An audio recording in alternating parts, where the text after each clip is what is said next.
नमस्ते, मैं हूं सुरेश कुमार एकलवे और आप देख रहे हैं Hindustan news and tips. Pakistan army के खिलाफ बगावत पर उतरे पत्रकार हामिद मीर ने आक्रामक रुख अख्तियार कर लिया है। पाकिस्तानी सेना के हामिद मीर के बोलने और लिखने पर पाबंदी के बाद अब उन पर राजद्रोह का आरोप मढ़ने की तैयारी हो रही है। सिर्फ इतना ही नहीं, पाक सेना देश में उनके खिलाफ प्रोपेगेंडा तक शुरू कर चुकी है, जिसके तहत उन्हें भारत का एजेंट घोषित करने के लिए पाक मीडिया में अभियान चलाया जा रहा है। यहां तक कि पाकिस्तान में यह चर्चा अब तेज हो गई है कि हामिद मीर अदालत का सामना करने की बजाय देश छोड़कर भागने की कोशिश में है। कहा तो यह भी गया कि उन्होंने भारत में शरण की गुंजाइश तलाशना शुरू कर दी है और अपने भारतीय पत्रकार दोस्तों से मदद मांगी है। हामिद मीर पाकिस्तान के मशहूर जर्नलिस्ट और टीवी चैनल जियो के नामी शो कैपिटल टॉक के एंकर रह चुके हैं।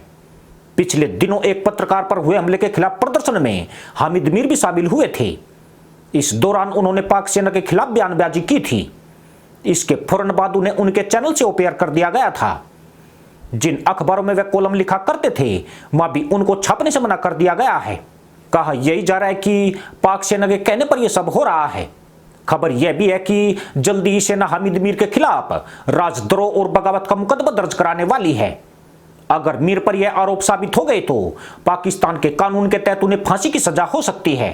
पर बावजूद इसके हामिद मीर अपने बयान से पीछे नहीं हट रहे हैं, बल्कि अब खुलकर पाक आर्मी को निशाने पर ले लिया है।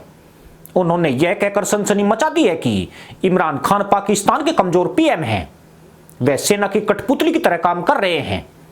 इमरान निजी तौर पर मानते हैं कि उनके साथ गलत किया जा रहा है, मगर वह सेना के डर की वजह से अपने अधिकारों का इस्तेमाल नहीं कर पा रहे हैं, जबकि पाक सेना तानाशाही रवैया अपना रही है और मीडिया का गला घोटने पर आमादा है।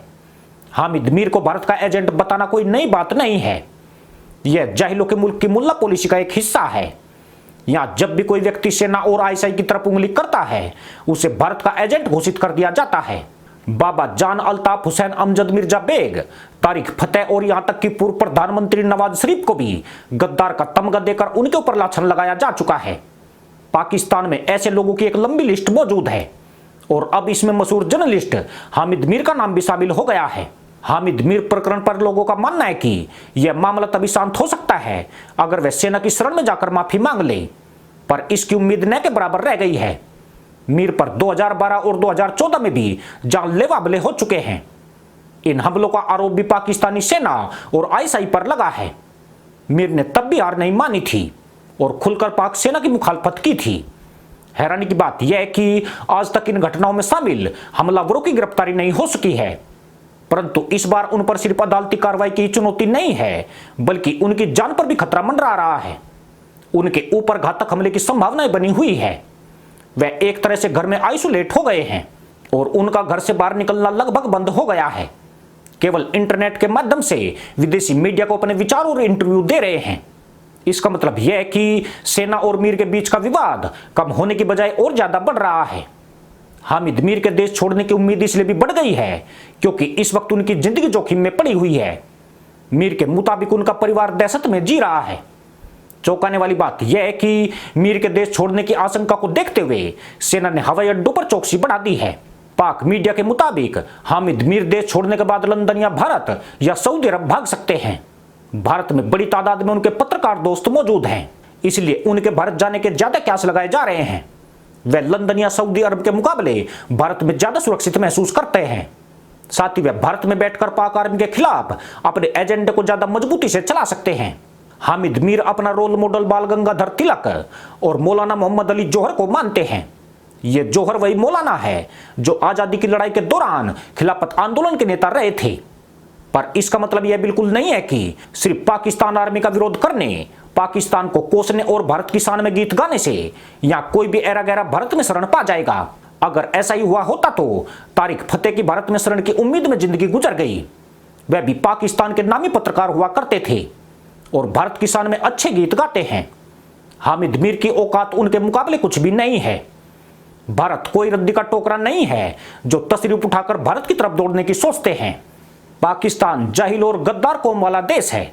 यह हरामी अपने ही मुल्क के सगे नहीं रहे हैं, अन्य देश इनसे क्या उम्मीद कर सकता है।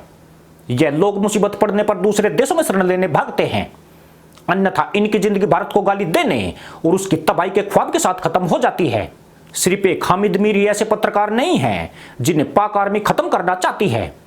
1990 से लेकर 2021 तक 140 से ज्यादा पत्रकार अपनी ड्यूटी करते हुए मारे गए हैं। यह वही पत्रकार थे जिनकी पाक मीडिया में अच्छी खासी पहचान थी।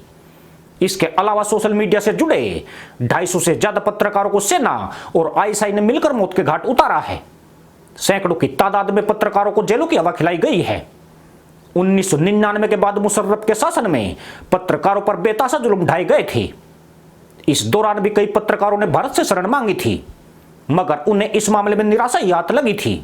हैरानी की बात यह है कि Pakistan federal union of journalist भी इतने पत्रकारों की मौत पर सिर्फ खाना पूर्ति तक सीमित रही है। हामिद मीर प्रकरण पर भी इस संगठन का यही रवैया दिखाई देता है। लेकिन हम आपके घर की अंदर की बातें आपको बताएंगे और ये भी बताएंगे कि किसकी बीवी ने किसको क्यों गोली मारी। हामिद मीर के जिस जनरल रानी वाले बयान पर हंगामा मचा था वह कोई और नहीं अय्या खान की जनरल रानी अकलीब अख्तर की बेटी अरूसा आलम है। पिछले दिनों आईएसआई के चीफ फैज हमीद के घर पर उनकी बीवी ने अरूसा आलम पर गोली चला दी थी।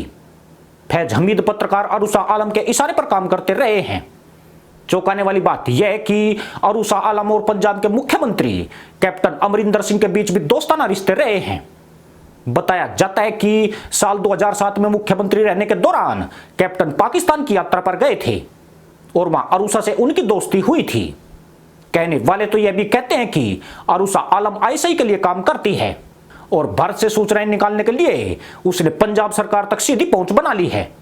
हामिद मीर के जनरल रानी के बयान के बाद आईएसआई को अपने इस प्यादे का पर्दाफाश होना रास नहीं आया है। अभी तक अरूसा आलम का नाम ज्यादा चर्चा में नहीं था, मगर हामिद मीर ने पाकिस्तान के बड़े मोरे का नाम उजागर करके उसकी टेंशन बढ़ा दी है। इस वजह से भी आईएसआई में हड़कंप मचा हुआ है। इससे पहले कि मीर आगे जुबान खोले उन्हें ठिकाने लगाने की तैयारी हो रही है। यह भी एक बड़ा कारण है कि उन्हें भारत का एजेंट कहा जा रहा है। उनके द्वारा अरूसा आलम का खुलासा करने से भारतीय खुफिया एजेंसियां भी सतर्क हो गई है।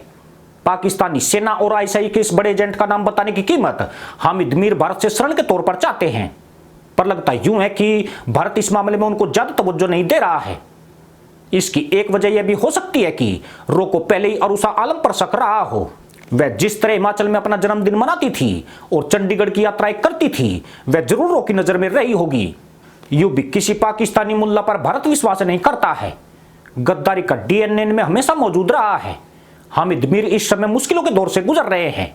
सेना और आईएसआई उनके पीछे पड़ी हुई है। इससे भारतीय को कोई सहानुभूति नहीं है। यह पाकिस्तान का अपना अंदरूनी मामला है। इस मुल्ला मुल्क में ऐसी घटनाएं होना कोई बड़ी बात नहीं है। इसी के साथ अनुमति दोस्तों, जय जवान जय किसान जय हिंद वंदे मातरम।